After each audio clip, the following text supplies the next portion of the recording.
உலக தமிழர்கள் அனைவருக்கும் வணக்கம். நியூஸ் 7 தமிழுக்காக நான் தேவேந்திரன். தீர்வுகளை ஒவ்வொரு தினமும் நாம் அணுவாக நோக்கி நகர்ந்து கொண்டே இருக்கின்றோம். ஆனால் தீர்வுகளினுடைய தொலைவோ இன்னும் சென்று கொண்டே இருக்கின்றது. காரணம், பிரச்சனைகளினுடைய தீவிரத்தை, பிரச்சனைகளினுடைய அந்த நிறத்தை அறிந்து கொள்ளாமலேயே இருப்பதுதான். அந்த நிறத்தை அறிந்து கொண்டு பிரச்சனைகளை தீர்ப்பதற்கான வழியை ஏற்படுத்தி தரக்கூடிய முயற்சி தான் இந்த நிகழ்ச்சி. இது தீர்வு பாலம்.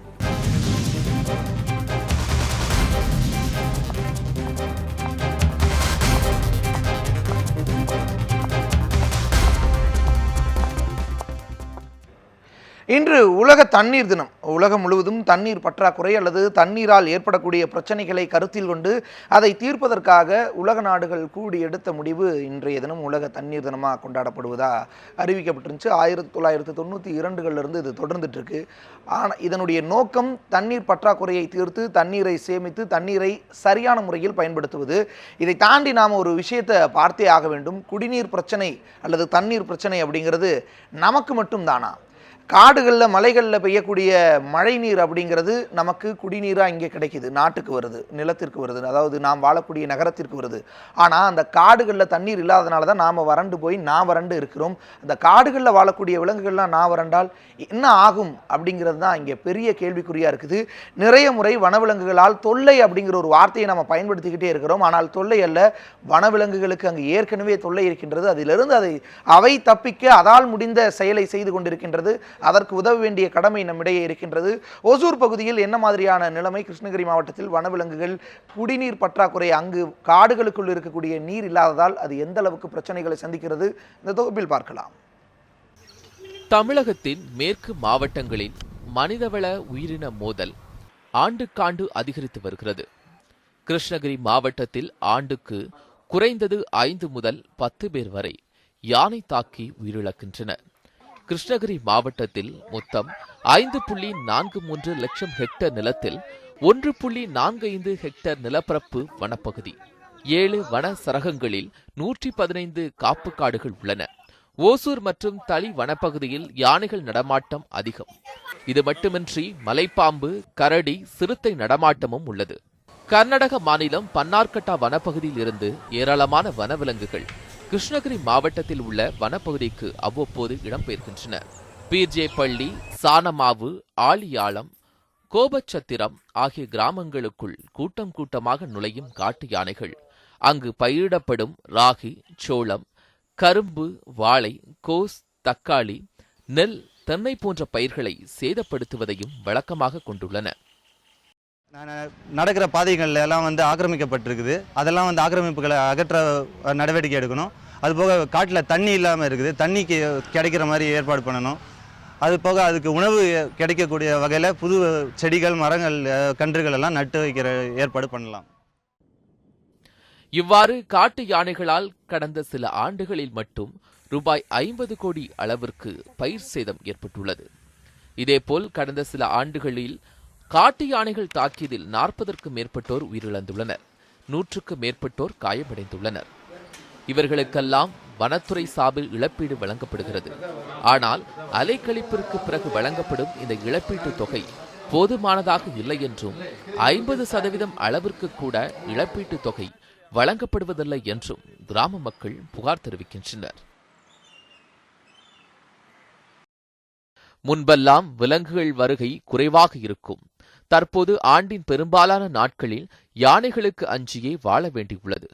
காட்டு யானைகளை வெடிவைத்து வனத்திற்குள் விரட்டுவது என்பது நிரந்தர தீர்வாக இல்லை எனவும், வனத்திற்குள் விரட்டப்படும் யானை கூட்டம் ஓரிரு தினங்களில் மீண்டும் கிராமங்களுக்குள் நுழைந்து சேதத்தை ஏற்படுத்துகின்றன என்றும் விவசாயிகள் தெரிவிக்கின்றனர். மேனேஜ்மெண்ட் பிளான் இப்போ நம்ம சாங்சுரியில் ஒரு மேனேஜ்மெண்ட் பிளானை போட்டு இந்த புல்லை அங்கே இருக்கிற மாதிரி நம்ம பண்ணி கொடுக்கணும். அப்போ யானை வெளியே வராது. ரெண்டாவது வெளியே வரதை நம்ம தடுக்கணும். அதனால நம்ம இந்த இபிடின்றது போட்டிருக்கிறாங்க. ஆல்மோஸ்ட் 250 கிலோமீட்டர்ஸ் லென்த்துக்காக இபிடி இருக்குது. அது சில ஏரியாவில் ஒர்க் பண்ணுது, சில ஏரியாவில் ஒர்க் பண்ணாமல் இருக்குது. அதை எதனால ஃபெயிலியர் ஆகுதுன்ட்டு பார்த்துட்டு அதை நம்ம கரெக்ட் பண்ணணும். காடுகளின் காவலனான யானைகளுக்கு அச்சுறுத்தல்கள் அதிகரிக்கின்றன. அதன் வழித்தடங்கள் துரித கதியில் அழிக்கப்படுகின்றன. காடுகளுக்கு இணைப்பு பாலமாக உள்ள இந்த வலசை பாதைகள் துண்டாக்கப்படுகின்றன. இதனால் குறுகிய காடுகளில் வாழும்போது உணவு தேவைக்கு ஊருக்குள் படையெடுக்கின்றன. மனிதர்களால் ஏற்படும் காட்டுத்தீ, விறகு சேகரிப்புகளுக்காக யானைகளின் உணவு தாவரங்களை அழிப்பது, காடுகளில் விளையும் பொருட்களை சேகரித்து விற்பது, பிளாஸ்டிக் பைகளை காடுகளில் விடுவது என காடுகளுக்கும் காட்டு விலங்குகளுக்குமான அச்சுறுத்தல் உச்சகட்டத்தை எட்டியுள்ளது. இதனால் உணவு பற்றாக்குறை ஏற்படும் போது விவசாய பகுதிகளில் விருப்ப உணவுகள் இருப்பதை பார்த்து யானைகள் படையெடுக்கின்றன. வனத்துறை சார்பில் மனித வன உயிரின மோதலுக்கு தீர்வு காண களிறு திட்டம், காடுகளில் தண்ணீர் தொட்டி அமைத்தல், யானைகள் தீவிர மேம்பாட்டு திட்டம், ஏர்லி வார்னிங் சிஸ்டம், சென்சார், அகழி வெட்டுதல், சோலார் மின்வேலி, மூலிகை துணி கட்டுதல் என புது புது திட்டங்களை வனத்துறை அமல்படுத்தியும் ஒரு பலனுமில்லை. வனத்தில் நிலவும் வறட்சியை போக்கும் வகையில் வனவிலங்குகளுக்கு பிடித்த உணவு வகைகளை தேவையான அளவிற்கு வனப்பகுதியிலேயே பயிரிடுவது, தேவையான அளவு தண்ணீர் வசதி செய்து தருவது மற்றும் அதன் வலசைகளை மீட்பதுதான் தீர்வாக இருக்கும் என்கின்றனர் வன உயிரின ஆர்வலர்கள். அவ்வாறு ஒகேனக்கல் கூட்டு குடிநீர் திட்ட குழாய்கள் செல்லும் பாதைகளின் கீழ்ப்பகுதியில் தொட்டிகள் அமைக்கப்பட்டு அவைகள் மூலமும் வனவிலங்குகளின் குடிநீர் தேவை பூர்த்தி செய்யப்பட்டு வருகிறது. 4 இடங்களில் சூரிய சக்தியால் இயங்கும் மின் மோட்டார் அமைத்து அதன் மூலமும் வனவிலங்குகளின் குடிநீர் தேவையை பூர்த்தி செய்து வருகிறோம். உணவு, தண்ணீர், பருவநிலை, நிழல் போன்ற காரணங்களுக்காக 50 கிலோமீட்டரிலிருந்து 10,000 கிலோமீட்டர் வரை வனவிலங்குகள் இடம்பெயர்ந்து செல்கின்றன. தென்மேற்கு பருவமழை, வடகிழக்கு பருவமழை காலங்களில் இந்த இடப்பெயர்ச்சி இருக்கும். சாதாரணமாக ஒரு யானை கூட்டம் 650 750 சதுர கிலோமீட்டருக்குள் தங்கள் வாழ்விடங்களை நிர்ணயித்துக் கொள்ளும். அப்போதுதான் அவற்றுக்கு தேவையான உணவு கிடைக்கும்.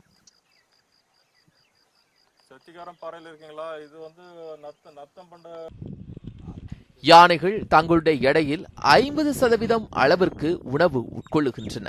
தினமும் 200 250 கிலோ இலை தழைகளையும் 150 200 லிட்டர் வரை தண்ணீரையும் உட்கொள்கிறது யானை. யானையின் ஜீரண சக்தி குறைவு. ஒரு நாளுக்கு 14 18 மணி நேரம் சாப்பிட்டுக் கொண்டே இருந்தாலும் ஜீரண சக்தி குறைவு என்பதால் ஒரு நாளுக்கு 15 20 முறை சாணமிட்டு வெளியேற்றிவிடும்.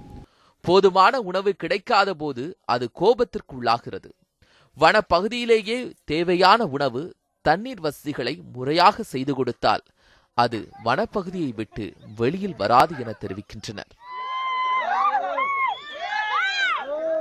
முரளி, நியூஸ் 7 தமிழ், ஓசூர். மாநிலம் முழுவதும் இருந்து நம்முடைய செய்தியாளர்கள் வனப்பகுதியிலிருந்து இணைந்து இருக்காங்க.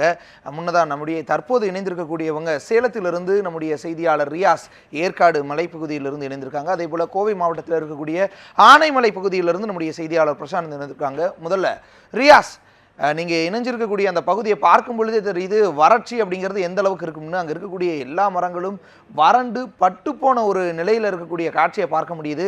அங்கே இருக்கக்கூடிய வனவிலங்குகளுக்கான நீர் ஆதாரமாக தற்போது என்ன இருக்குது, அங்கே இருக்கக்கூடிய வனவிலங்குகளினுடைய பிரச்சனை என்ன, நீர் ஆதாரத்தை நாடி செல்றதுல என்ன சிக்கல்கள் இருக்குது, பதிவு செய்யலாம். வணக்கம் தேவேந்திரன். அதாவது தமிழகத்துடைய மலை பிரதேச சுற்றுலா தலங்களில் ரொம்ப முக்கியமான சுற்றுலா தலம் இந்த ஏற்காடு. கடல் மட்டத்தில் 5000 அடி உயரத்தில் இருக்கிறதால மிதமான சூழ்நிலை நிலவுவதால் வருடத்தில் எல்லா நாட்களுமே இங்கு ஏராளமான சுற்றுலா பயணிகள் வந்துட்டு இருக்காங்க. குறிப்பாக விடுமுறை நாட்களில் வெளி மாநிலத்தை சேர்ந்த சுற்றுலா பயணிகளும் வருகை தராங்க. இங்கு வரும் சுற்றுலா பயணிகளுக்கு முதற்கட்டமாக இந்த மலைப்பாதையை நுழைந்தவுடனே மகிழ்விப்பதும் அவர்கள் சுற்றுலா பயணிகளை வரவேற்பதும் இங்கு உள்ள குரங்குகள் தான். சமீபத்தில் இங்கு ஏற்பட்டுள்ள கடுமையான வறட்சி காரணமாக இந்த மலைப்பாதை முழுவதுமாக வறண்டு காட்சியளிக்குது. தற்போது நான் ஏற்காடினுடைய மலைப்பகுதி, அதாவது ஆரம்ப மலைப்பகுதி, அந்த பகுதி நின்றுட்டு இருக்கேன். இந்த மலைப்பகுதி துவங்கிய முதல் இறுதி வரையிலான வனத்துறை சார்பில் இங்க இருக்கிற வனவிலங்குகளுக்காக சிறிய அளவிலான தொட்டிகள் அமைக்கப்பட்டு தண்ணீர் ஊற்றுவதற்கான ஏற்பாடுகள் செய்யப்பட்டிருந்தது. இந்த பகுதி முழுவதும் பார்த்தீங்கன்னாக்கா நூற்றுக்கணக்கான குரங்குகள் வந்து இந்த மலைப்பாதை முழுவதுமே எப்பொழுதுமே வந்து இருக்கும். குறிப்பாக பார்த்தீங்கன்னாக்கா இந்த கடும் வறட்சியின் காரணமாக சமீப காலமாக இந்த ஏற்காட்டில் இருக்கிற இந்த குரங்குகள் குறிப்பாக பார்த்தீங்கன்னாக்கா இந்த ஏற்காடு மலைப்பாதை முழுவதும் பார்த்தீங்கன்னா இந்த குரங்குகள் நிறைந்த பகுதிகளாக இருக்கு. இவர் தண்ணி என்பது பார்த்தீங்கன்னாக்கா கடந்த சில நாட்களாக தண்ணி இல்லாமல் இந்த குரங்குகள் வந்து மிகப்பெரிய அளவிலான தவிப்புக்கான சூழ்நிலை ஏற்பட்டிருக்கு. ஆனால் வனத்துறை சார்பில் அமைக்கப்பட்டிருக்கிற இந்த தொட்டிகள், குறிப்பாக வனத்துறை சார்பில் அமைக்கப்பட்டிருக்கிற இந்த தொட்டிகளில் தண்ணீர் வந்து பல மாதங்களாக ஊற்றப்படுவதில்லை என்ற ஒரு குற்றச்சாட்டு இருக்கு. தற்போது இந்த தொட்டியை நீங்க பார்க்கலாம், தண்ணி ஊட்டப்பட்டு ரொம்ப நாள் ஆகுது. அதற்கான அறிகுறி ரொம்ப காய்ந்து போய் இந்த தொட்டி வந்து காட்சியளிக்குது. இந்த நிலையில இந்த பகுதி வரும் சுற்றுலா பயணிகளை இங்க தண்ணீருக்காக இங்க வரும் குரங்குகள் வந்து வழிமறித்து தண்ணீர் வாங்கும் சூழ்நிலை ஏற்பட்டிருக்கு. குறிப்பா இந்த பகுதியில் பார்க்கலாம், நிறைய குரங்குகள் வந்து இந்த பகுதியில் வந்து இங்க இருக்கு. இதனை பார்த்து இந்த பகுதி மக்கள், அதாவது குறிப்பா இந்த அடிவார பகுதியில் இருக்கிற மக்கள் வந்து இங்க இருக்கிற குரங்குகளுக்கு வந்து தண்ணீர் வந்து ஒரு நாள் விட்டு ஒரு நாள் தண்ணீரும், அதாவது பொதுமக்கள் தரப்புல இருந்து வழங்கப்படுகிறது. குறிப்பா பல்வேறு இளைஞர்கள் எல்லாம் வந்து ஒன்று திரண்டு இந்த பகுதியில் இருக்கிற இந்த குரங்குகளுக்கான தண்ணீர் எல்லாம் வாங்கி வந்துட்டு இருக்காங்க. குறிப்பா இந்த தண்ணீர் இல்லாம இந்த பகுதியில் இருக்கிற குரங்குகள் வந்து மிகப்பெரிய அளவிலான ஒரு பாதிப்பு சூழ்நிலை வந்து ஏற்பட்டிருக்கு. இதனை பார்த்த இந்த பகுதியில் சுற்றுலா பயணிகளும் அதே போல வந்து பல்வேறு தரப்பினரும் தங்களுடைய வண்டிகளை நிப்பாட்டி குரங்குகளுக்கு வந்து தண்ணீர் வழங்கும் காட்சிகளும் பார்க்க முடியுது. தற்போது நம்மிடையே இந்த பகுதியை சேர்ந்த இளைஞர்கள் வந்து நிறைய பேர் நினைஞ்சிருக்காங்க. குறிப்பா இவங்க இந்த பகுதியில் பார்த்தீங்கன்னாக்கா இந்த குரங்குகளுக்கு வந்து இங்க இருக்கிற கேன்கள் மூலியமாக வந்து தண்ணீர் ஊற்றி அந்த தொட்டிகளை வந்து ஒரு நாள் விட்டு வழங்கிட்டு இருக்காங்க. ஆனால் இந்த வனத்துறை சார்பில் அமைக்கப்பட்டிருக்கிற இந்த தண்ணீர்கள் வந்து வழங்கப்படுவதில் இந்த குற்றச்சாட்டு எழுந்திருக்கு. சார், நீங்கள் சொல்லுங்கள், இந்த தண்ணீரில் தான் என்ன மாதிரியான பாதிப்புகள் இங்கே ஏற்பட்டிருக்கீங்க? ஏழைகளின் ஊட்டி என்று அழைக்கப்படும் ஏற்காடு வந்து இப்போ வந்து வறட்சியில் வரலாறு காணாத வறட்சி இருக்கிறதுனால ரொம்ப பாதிப்போடு இருக்குது. இப்போ பார்த்தீங்கன்னா குரங்குகள்லாம் நிறையா இந்த ரோட்டில் தண்ணிக்காக அலமோதுது. பைக்கு இந்த மாதிரி வரவங்கிட்டே பார்த்தீங்கன்னா தண்ணி எடுத்து வந்தாங்கன்னா ரொம்ப குரங்குலாம் பார்த்தீங்கன்னா தண்ணிக்காக ரொம்ப அலமோதிட்டுருக்கு. நாங்கள் ஒரு நாளைக்கு வீக்கில் பார்த்தீங்கன்னா 2 நாளைக்கு ஒரு டைம் வந்து நாங்கள் கேனில் வந்து இந்த வனத்துறை அமைச்சிருக்க தண்ணீர் தொட்டியில் நாங்கள் இந்த மாதிரி தண்ணிலாம் இஷ்யூ பண்ணிட்டுருக்கோம். இந்த வனத்துறை வந்து தக்க நடவடிக்கை இதுக்காக எடுக்கணும் அப்படிங்கிறது எங்களோட குறிக்கோள். நாங்கள் கீழே வனத்துறை சார்பாக இங்கே தண்ணீர் ஊற்றப்படுதா தொட்டியிலலாம்? இல்லை, தண்ணி இல்லாமல் தான் இருக்குது. வனத்துறைலாம் இப்போ கொடுக்குறாங்களான்னு தெரியல. நாங்கள் 2 நாளைக்கு ஒரு தடவை தண்ணி இந்த மாதிரி கொண்டு வந்து ஊற்றுறோம். வனத்துறை இது வந்து தக்க நடவடிக்கை எடுக்கணுங்கிறது எங்களோட இது வேண்டுகோள். சார், நீங்கள் சொல்லுங்கள், நீங்கள் எப்படி இதை பார்க்குறீங்க? குறிப்பாக இங்கே இருக்கிற குரங்குகள் குடியிருப்பு பகுதிகளுக்கு நுழைவதாக ஒரு குற்றச்சாட்டு இருக்குது, அது எப்படி இருக்கீங்க? சார், இந்த இடத்துல தண்ணி கிடைக்காம உணவுப் பொருள் எதுவும் கிடைக்காதனால குரங்கு பார்த்திங்கன்னா நம்ம குடியிருப்பு பகுதியெல்லாம் வந்துடுது. நம்ம வீடு கீழே தான் இருக்குது. குரங்கு வரும்போது நம்ம ஏதோ பழம் நம்ம வீட்டில் வேஸ்ட் இருக்கிறது அந்த மாதிரி கொடுக்குறோம். தண்ணி இல்லாதனால நம்ம வீட்டுக்குள்ளேயே குரங்கு சில டைம் பூந்து நம்ம ஆர்ஓ வாட்டர் வச்சுருக்கிறது பைப்லாம் திறந்து குடிக்கிற அளவுக்கு குரங்கு நல்லா ட்ரெயின்ட் ஆயிருக்கு. நம்ம வீட்டுக்கு வெளியே வந்து துணி துவைக்கிற பைப் இருக்குது, அதெல்லாம் தண்ணி குடிக்கிறது பார்த்தா நம்மளுக்கே கஷ்டமாக இருக்குது. ரொம்ப ஒரு காலத்தில் காட்டில் இந்த குரங்கெல்லாம் இப்போ வீட்டுக்கு தண்ணி தேடி வர்றது வந்து ரொம்ப கஷ்டமாக, காடெல்லாம் அழிஞ்சிட்டு வரதை நினச்சா ரொம்ப கஷ்டமாக இருக்குது. இன்னும் ஒரு 20-25 வருஷம் போனால் எப்படி இருக்குமோ அப்படிங்கிற பயம், நம்ம வருங்கால சந்ததியினர் எப்படி பாதிக்கப்படுவாங்களோன்ற பயம் வந்து இப்போ ரொம்ப அதிகமாக இருக்குது. தேவேந்திரன், குறிப்பாக பார்த்தீங்கன்னாக்கா இந்த ஏற்காடு மலைப்பாதையில் ஏராளமான நீரூற்றுகள் வந்து அதிக அளவில் இருக்கும். தற்போது இந்த நீரூற்றுகளும் இந்த கோடை காலத்தில் வந்து ரொம்ப வறண்டு போனதால் இங்கே இருக்கிற குரங்குகள் அனைத்துமே வந்து தற்போது வந்து இடம்பெயர தொடங்கி இருக்கு. குறிப்பாக இங்கே வரும் சுற்றுலா பயணிகள் இந்த மலைப்பாதையில் குரங்குகளுக்கு வந்து மலைப்பாதையிலே வந்து உணவு கொடுக்க பழகியதால் வந்து குரங்குகள் வந்து இந்த காட்டு பகுதிக்கு செல்றதில்லை. அதே போல் தண்ணீரை தேடி இதே பகுதியில் வந்து தவிர்த்து நின்றுட்டு இருக்காங்க. மேலும் நம்மிடையே இது குறித்து பேசுவதற்காக, அதாவது குறிப்பாக பார்த்தீங்கன்னாக்கா வன உயிரி மற்றும் இயற்கை பாதுகாப்பு இயக்கத்துடைய அறங்காவலர் சரவணன் நம்ம இணைஞ்சிருக்காரு. சார், நீங்க சொல்லுங்க, இப்போ தற்போது ஏற்காடுல கடுமையான வறட்சி நிலவிட்டு இருக்கு. குரங்குகளுடைய சூழ்நிலை இப்போ எப்படி இருக்குன்னு பாக்குறீங்க நீங்க? ஏற்காடில் மட்டும் வறட்சி இல்லைங்க, அனைத்து பகுதிகளிலுமே வறட்சி இருக்குது. அதனால் வந்து எல்லாருமே அந்த வறட்சினால் பாதிக்கப்பட்டிருக்காங்க. மக்களும் பாதிக்கப்பட்டிருக்காங்க, விலங்குகளும் பாதிக்கப்பட்டிருக்கு.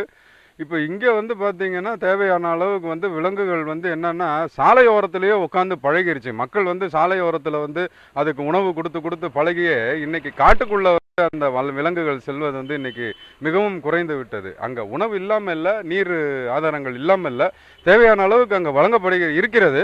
பட் ஆனால் இன்றைக்கி வந்து மனிதர்கள் வந்து இப்போ டூரிஸ்ட் வந்து நிறைய அந்த மாதிரி ரோட் சைடில் வந்து அதுக்கு ஃபுட்டு கொடுத்து நிறைய என்கரேஜ் பண்ணுறதுனால அது காட்டுக்குள்ளே போய் அதோடைய இயற்கையாக உணவு தேடி நீர் தேடி வாழும் இடத்தை வந்து அது வாழ்கிறத விட்டுட்டு இன்றைக்கி சாலையோரத்தில் நிற்கிறதுனால இன்றைக்கி நமக்கு இன்னும் வந்து இந்த காட்டுக்குள்ளார இயற்கை விதை பரவல்ன்றது மிகவும் குறைந்து விட்டது. காடுகள் வந்து இயற்கை விதை பரவலில் தான் மிகவும் அதிகமாக வளரும். அந்த இயற்கை விதை பரவல் அதிகமாக இருந்துச்சுன்னா காடு வளரும் போது கண்டிப்பாக நீர் ஆதாரங்கள், அதற்கான வாழ்விட ஆதாரங்களும் ரொம்ப அதிகமாக பெருகும். மக்கள் வந்து இந்த சாலை ஓரத்தில் வந்து இந்த குரங்குகளுக்கு அது அவங்க செய்கிறது வந்து ரொம்ப பரிதாபப்பட்டு தான் செய்கிறாங்க. பட் அது செய்கிறது வந்து அதுக்கு மிகவும் தொந்தரவாகவே அமைவதாகவே தான் அமைஞ்சிருக்கு. ஸோ அதனால் சாலையோரத்தில் வந்து இதுக்கு உணவு கொடுப்பதோ இல்லை நீர் வசதிகள் செய்து கொடுப்பதையோ தவிர்த்து விட்டாலே போதும். குரங்குகள் திரும்ப காட்டுக்குள்ளே சென்றுவிடும். அங்கே இருக்கக்கூடிய நீர் ஆதாரங்களை அது அனுப்பிவிடும். சார், குறிப்பாக அந்த வனப்பகுதியில் தண்ணீர் இல்லாதனால தான் வந்து குரங்குகள் வந்து இப்போ சாலையோர பகுதியில் வந்து, ஸோ இதுக்காக வனத்துறை ஏதாவது ஏற்பாடு பண்ணிருக்காங்க, முறையாக பண்ணுறதுல ஒரு குற்றச்சாட்டு இருக்குங்களா? இல்லை, வனத்துறை வந்து அதற்கு தேவையான ஏற்பாடுகளை அதை செய்திருக்கிறார்கள். அதற்கு தண்ணி தொட்டிகள் அமைக்கப்பட்டிருக்கு, தண்ணீர்கள் ரெகுலராக அதுக்கு நிரப்பிட்டு இருக்காங்க. பட் என்னதான் அங்கே தண்ணி தொட்டி நிரப்பி வச்சிருந்தாலும் குரங்குகள் எல்லாமே இங்கே சாலையோரமாக உட்காந்து பழகிட்டதுனால அந்த உள்ள இருக்க தொட்டியில் வந்து அது தண்ணி குடிக்கிறதுக்கு அங்கே உள்ள வரதில்லை. அது காடுகளுக்குள்ளே சென்று அதனுடைய வாழ்விடத்தை வந்து இன்னைக்கு மறந்துட்டு சாலையோரத்திலே வாழ்றதுக்கு பழகிட்டு இருக்கு. தேவேந்திரன், குறிப்பாக அதாவது வன சார்ந்த விஷயங்களை பகிர்ந்துக்கிட்டு, அதே போல தற்போது அதாவது ஓய்வு பெற்ற வனசாரகரும் நம்ம இணைஞ்சிருக்காரு. சார், நீங்க சொல்லுங்க, ஏற்காட்டில் என்ன மாதிரியான வனவிலங்குகள்லாம் இருந்தது, அப்போ இப்போ இப்படி குறைஞ்சு போயிருக்குன்னு நினைக்கிறீங்க நீங்க?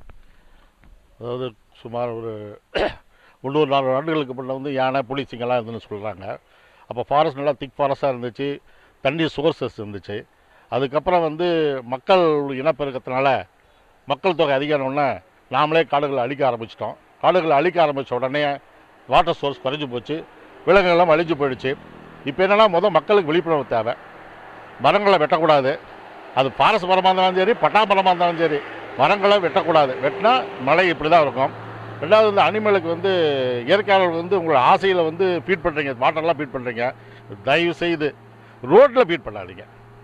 ஏன்னா தேவேந்திரன், குறிப்பாக பார்த்தீங்கன்னாக்கா இந்த ஏற்காடு மலைப்பாதையில் ஏற்கனவே பார்த்தீங்கன்னா பல்வேறு வனவிலங்குகள் இருந்ததாக தெரிவிக்கிறாங்க. தற்போது இந்த காடுகளுடைய அழிவின் காரணமாக இந்த வனவிலங்குகளோட எண்ணிக்கை குறைந்து வந்துட்டு இருக்கு. தற்போது இந்த குரங்குகளும் இந்த பட்டியலில் இருந்து இடம்பெறும் ஒரு சந்தேகத்தை ஏற்படுத்தி இருக்கு. தேவேந்திரன், ரியாஸ், உங்களுடைய தகவல்களுக்கு நன்றி. அங்கே இருக்கக்கூடிய வனப்பகுதியினுடைய நிலை என்ன, அங்கே இருக்கக்கூடிய வனவிலங்குகள் எந்த அளவுக்கு பாதிக்கப்பட்டிருக்கு அப்படிங்கிறது குறித்து பதிவு செஞ்சீங்க. தொடர்ச்சியாக அங்கே இருக்கக்கூடிய வனவிலங்குகளுக்கு தேவையான நீர் ஆதாரத்தை கொடுக்க வேண்டிய அந்த கடமையுள்ள வனத்துறையினர் அதை செய்வாங்கன்னு நம்பலாம்.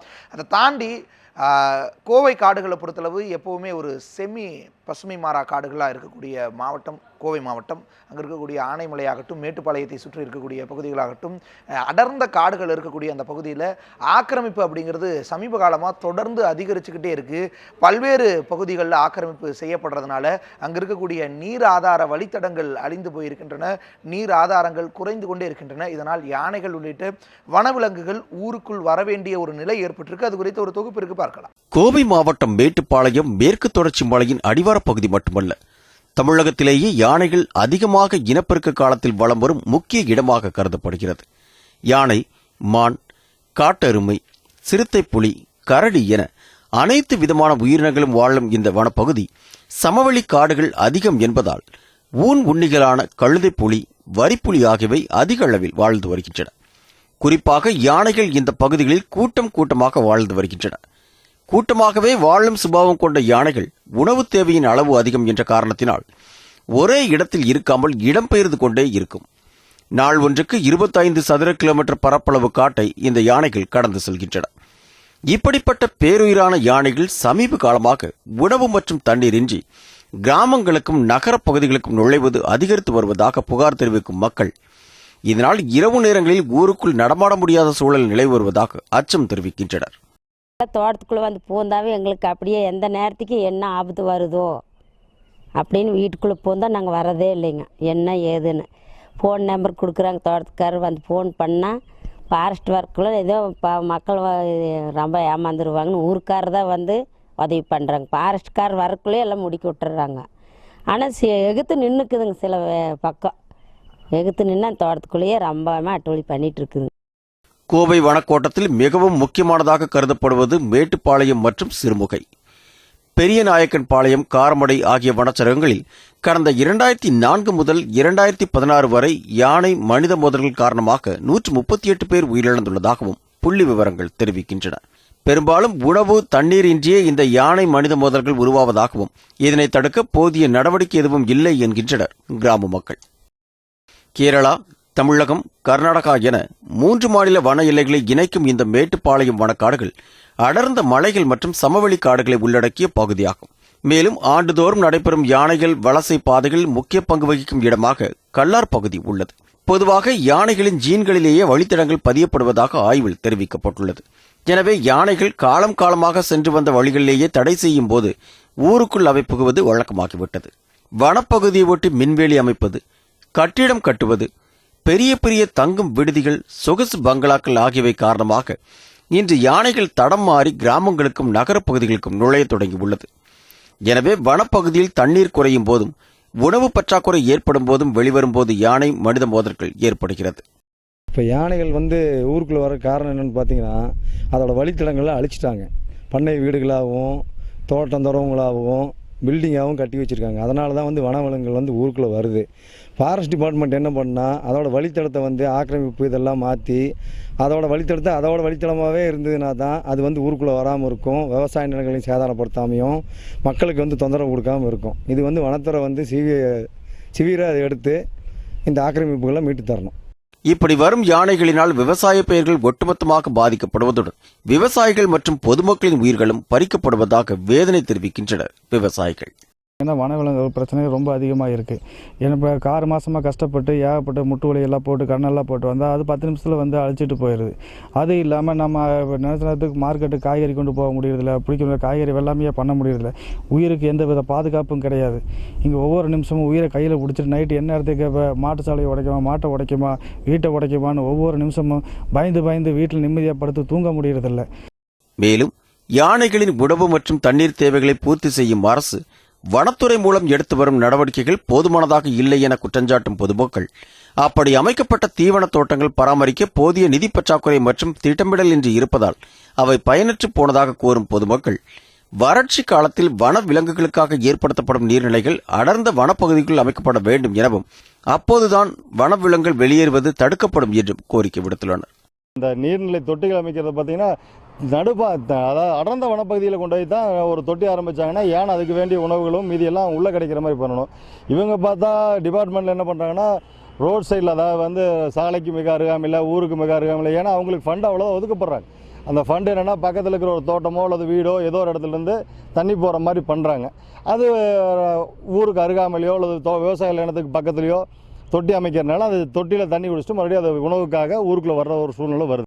வனப்பகுதியில் இருந்து வெளியேறும் காட்டு யானைகளை ஊருக்குள் நுழைந்து அட்டகாசம் செய்யும் போதும் அவற்றை மயக்க ஊசி செலுத்தி பிடித்து அடைத்து வாகனத்தில் எடுத்து செல்லும் வனத்துறை யானைகளின் உயிரை பற்றி கவலைப்படாமல் ஒவ்வொரு முறை உயிரிழப்பை ஏற்படுத்துவதாக புகார் தெரிவிக்கிறார் யானை ஆராய்ச்சியாளர் முகமது அலி. இது குறித்து வனத்துறை அதிகாரிகள் கூறும்போது, கோவை வனக்கோட்டத்தை பொறுத்தவரை கடந்த 2 ஆண்டுகளாக பருவமழை பொய்த்து போனதால் நிலைமை மிகவும் மோசமானதாக இருப்பினும் வனத்துறை சார்பில் அனைத்து வனச்சரகங்களில் தண்ணீர் தொட்டிகளை அமைத்து சோலார் மூலமும் மின் மோட்டார்கள் மூலமாக யானைகளின் தண்ணீர் தேவைகளை பூர்த்தி செய்வதாக கூறும் அதிகாரிகள் பருவமழை ஒன்றே நிரந்தர தீர்வு என்கின்றனர். பெரிநாய்க்கம்பாளையம் வனச்சரகத்தை பொறுத்தவரையும் 17 இடங்களில் நம்ம நீர் ஆதார தொட்டி யானைகளுக்கும் வனவிலங்குகளுக்கும் ஆதார தொட்டிகள் கட்டியிருக்கோம். இதில் வாரம் ஒரு முறை நம்ம அந்த தண்ணிகளை மாற்றுறோம். ஏன்னா ஒரு தடவை தண்ணியில் ஏதோ ஒரு விலங்கு எச்சம் போட்டாச்சும் கூட அடுத்த நிமிடம் அந்த தண்ணியை யானைகளோ மற்ற விலங்குகளோ குடிக்காதுங்கிறதுனால எங்களுடைய தனிப்படையே போட்டு இதற்காக இப்போ வாரத்தில் ஒரு நாள் நீரை மாற்றிக்கிட்டே இருக்கிறோம். நீரை மாற்றி வனவிலங்குகளுக்கு நீராதாரத்தை நாங்கள் பெருக்கி கொடுத்துட்ருக்குறோம். நீரின்றி அமையாத உலகு, வனமின்றி தோன்றாத நீர்நிலைகள், வனங்களிலிருந்து வெளியேறும் யானைகளை தடுக்க இதுவரை இல்லாத புதிய வழிகளும் மாற்று சிந்தனைகளுமே பிரச்சனைக்கு நிரந்தர தீர்வாக இருக்கும். செந்தில்குமார், நியூஸ் 7 தமிழ், மேட்டுப்பாளையம். கோவை மாவட்டத்தில் இருக்கக்கூடிய மேட்டுப்பாளையம் பகுதிகளில் இந்த வறட்சியால் என்னென்ன மாதிரியான பிரச்சனைகள், அதனோடு சேர்ந்து இந்த ஆக்கிரமிப்பும் இருக்கும் பட்சத்தில் எப்படியான பிரச்சனைகளை வனவிலங்குகள் சந்திக்கிறது அப்படிங்கிறது குறித்து ஒரு தொகுப்பு பார்த்தோம். கோவையிலிருந்து நம்முடைய செய்தியாளர் பிரசாந்த் இணைந்திருக்காங்க ஆனைமலை பகுதியிலிருந்து.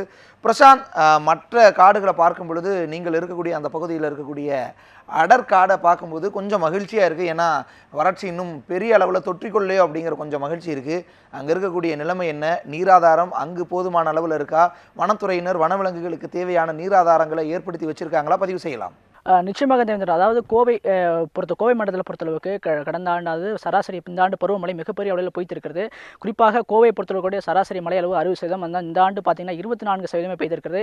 இப்படிப்பட்ட சூழ்நிலையில் கடுமையான வறட்சியின் காரணமாக வனவிலங்குகள் ஊருக்குள் புகுந்து மனித மற்றும் விலங்குகளுடைய மோதல் அதிகமாக இருக்கிறதுனால உயிரிழப்பு ஏற்படுகிறது. அது மட்டும் இல்லாமல் பார்த்தீங்கன்னா தொடர்ந்து ஆக்கிரமிப்புகள், தனியார் நிறுவனங்களுடைய கட்டட ஆக்கிரமிப்பின் காரணமாகவும் அதனுடைய வழித்தடங்கள் மாறி ஊருக்குள் புகுவதன் காரணமாகவும் மனித மற்றும் விலங்குகளுடைய மோதல் அதிகமாக இருந்து அதில் உயிரிழப்புகள் அதிகமாக ஈடுபட்டிருக்கிறது. நாம் தற்போது இருக்கக்கூடிய இடமானது ஆனைமலை பகுதி. இந்த பகுதியில் பார்த்தீங்கன்னா தொடர்ந்து பசுமையான நம்ம 2 நாட்களாக கலவை மேற்கொண்டது கூட ஒரு பசுமையான சூழலை நம்மால் நேரடியாக பார்க்க முடிகிறது. இதற்கு காரணம் இங்குள்ள வனச்சரகர்கள் இந்த ஆனைமலை பகுதியிலுடைய அந்த ஆனைமலை வனப்பகுதியை வந்து அருமையாக பாதுகாத்து வராங்க. குறிப்பாக பார்த்தீங்கன்னா மலைவாழ் மக்களுடைய கைகோர்த்து இவர்கள் பார்த்தீங்கன்னா ஆங்காங்கே வந்து தண்ணீர் தொட்டிகள் அமைத்து இந்த வனவிலங்குக்கு தேவையான நீர் ஆதாரங்களை பெருக்கி வராங்க. அது மட்டும் இல்லாமல் சோலார் பம்புகள் மூலமாக தண்ணீர் எடுக்கப்பட்டு இங்குள்ள வனவிலங்குகளுக்கு நீர் கொடுக்கப்பட்டு வருது. குறிப்பாக உலகத்தினுடைய மாநில வனவிலங்காக இருக்கக்கூடிய வரையாடுகள் இங்கு அதிகமாக காணப்படுகிறது. இதை பாதுகாப்பதற்கும் தக்க நடவடிக்கை எடுக்கப்பட்டு வருகிறது.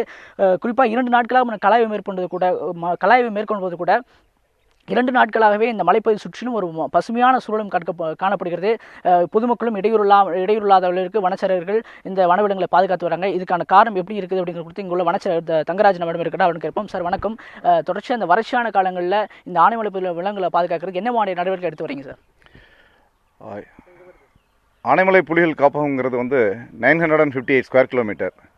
இந்த 958 ஸ்கொயர் கிலோமீட்டர் வந்து நீங்கள் நம்ம பாலக்காடு கேப்பிலிருந்து பாலக்காட்டு கணவாய்ங்கிற பகுதியிலிருந்து ஆரம்பித்து கொடைக்கானல் வரைக்கும் பறந்து உள்ள பகுதி.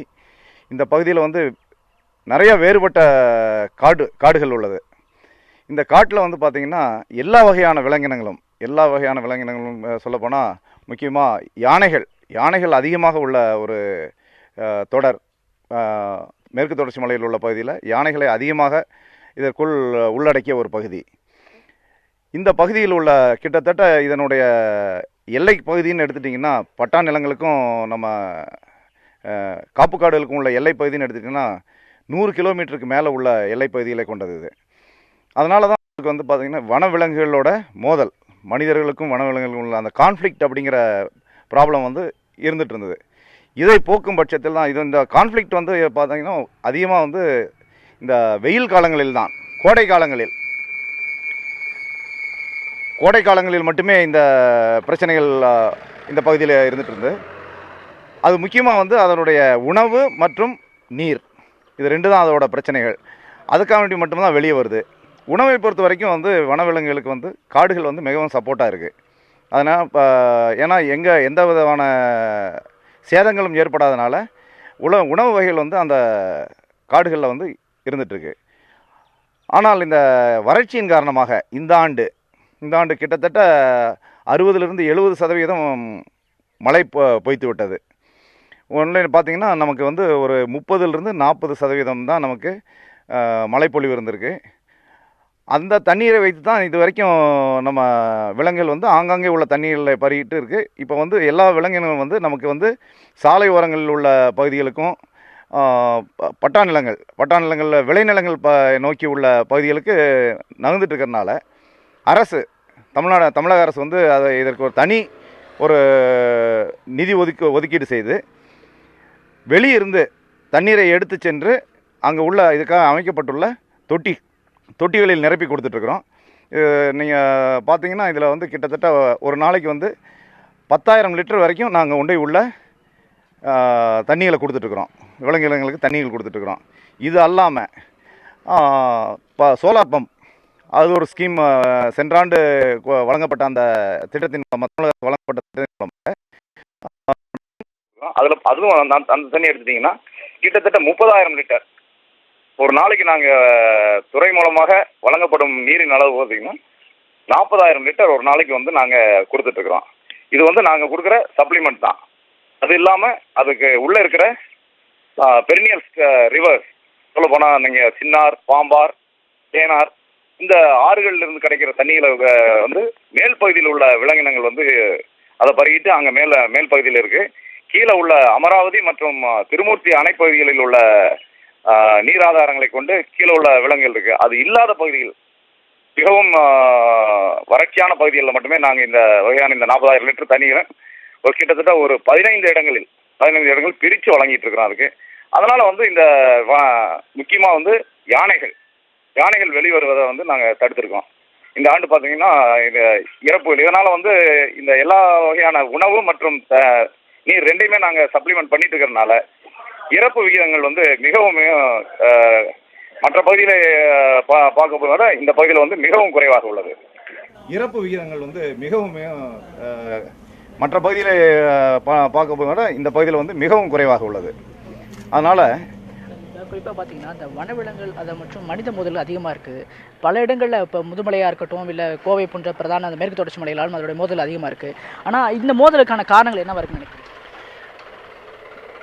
இது வந்து அதோட வழித்தடங்கள் வந்து தடுக்கப்படுதல் அதான் ரொம்ப முக்கியமான காரணமாக இருக்கும். வழித்தடங்கள் வந்து மாறும்போது தான் யானைகளை பொறுத்த வரைக்கும் யானைகள் தான் இப்போ பொறுத்த வரைக்கும் நமக்கு ஒரு பிரச்சனைக்குரிய விலங்கினமாக நம்ம கருதுகிறோம். அதோட வழித்தடங்கள் வந்து நம்ம ஆக்கிரமிப்புகள் மூலமாக இது டேமேஜ் பண்ணுறதுனால இந்த பிரச்சனைகள் வருது. அந்த பிரச்சனைகளை தவிர்க்கவும் தமிழக அரசு வந்து எல்லா பகுதியிலையும் அனைத்து பகுதியிலும் வந்து யானை தடுப்பு குழிகள் அமைச்சிருக்குது. சோலார் பவர் ஃபென்ஸ் அமைச்சிருக்கு. இத்துடன் சேர்த்து நாங்கள் இப்போ வந்து புதிதாக கள்ளிகளை கொண்டு வேலிகளை ஒவ்வொரு பகுதிகளாக அமைத்து வருகிறோம். இந்த இது வந்து நமக்கு வந்து இந்த பிரச்சனைகளுக்கு ஒரு முடிவாக இருக்கும்.